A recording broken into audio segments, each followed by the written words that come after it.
Hey everybody, Andy Kvernen here with another Cornerstone Connection Daily Devotional.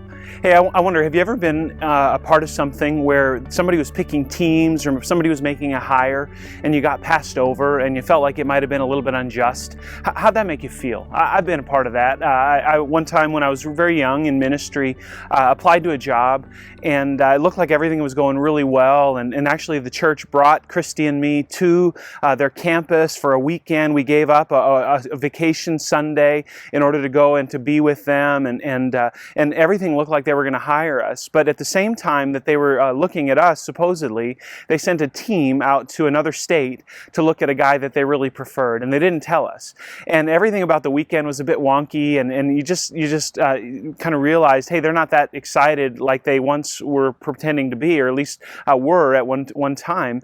And for whatever reason, we got to the end of the weekend, and I finally asked the person that was responsible for the hiring, hey, what's going on here? This seems a little funky. And he finally confessed to me, yeah, we actually sent a team to this other state, and we're going to go with that guy and not you. And I remember feeling like, okay, that's their prerogative, but it feels unjust. Like, why did you bring us here and get our hopes up if you were going to go and hire somebody else anyway? And I didn't like that. And sometimes when we think about choosing, we think about hiring, it's easy to feel unjust. Well, there's this doctrine in Scripture called election, that if we apply our human experience, our human logic to God's election of the saints, God's election of those on whom He'll bestow His grace, it can feel a little bit unjust and a little bit wonky. But the Apostle Paul in Romans chapter 9 brings some perspective on that, and I want to share that with you. He says in Romans 9:14 and following, he says, "What shall we say then? Is there injustice on God's part? Is God unjust for choosing His elect?" And here's what Paul says: by no means. He uses that phrase multiple times in the book of Romans. By no means. In other words, absolutely not. God's not unjust. And here's why. He says, "For He says to Moses, I will have mercy on whom I will have mercy, and I will have compassion on whom I will have compassion." So then it depends not on human will or exertion, but on God who has mercy. For the Scripture says to Pharaoh, "For this very purpose I've raised you up, that I might show my power in you, and that my name might be proclaimed in all the earth." So then He has mercy on whomever He wills, and He hardens whomever He wills. Friends, here's the difference between God's choosing and our choosing. Our choosing is always mixed with our own emotions, with our own lack of knowledge, with our own lack of understanding, with our sin, dare I say. And so our choosing of whether it's somebody we're hiring, whether we're choosing teams, whatever we're doing, our choosing is always marred with this side of Eden. Our choosing is always marred with the stain of sin. But here's the thing about God. God knows, and God is love, and God is full of grace and mercy and power and wrath against sin. And so when God chooses out of a place of absolute righteousness and out of a place of absolute justice.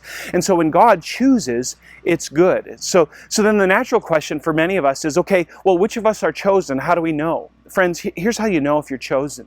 If you've put your faith in Jesus Christ, if you've responded to the gospel, and if you've said yes to Jesus, if you have admitted that God sets a standard of righteousness that is unattainable for us, and that we've fallen short of that righteousness, but Jesus attained righteousness for us by dying on a cross and rising again, if we've repented of our sin and put our faith and trust in what Jesus did and Him alone, then friends, you're chosen. If you've done that, if you put your faith in Jesus, you are chosen. And here's what I love about that, friends. I'm going to read this verse again. I went by it fairly quickly, but I want to come back. In verse 16, it says, "So then, it depends not on human will or exertion, but on God who has mercy." Friends, if God chose us based on our merit, based on our own choosing, then it would be about us. It'd be about our works. But God's choosing means that everything about our being in God, our being chosen by God, is about God's grace. It's not by our will, our exertion, our ability to reason. It's by God extending His grace to us.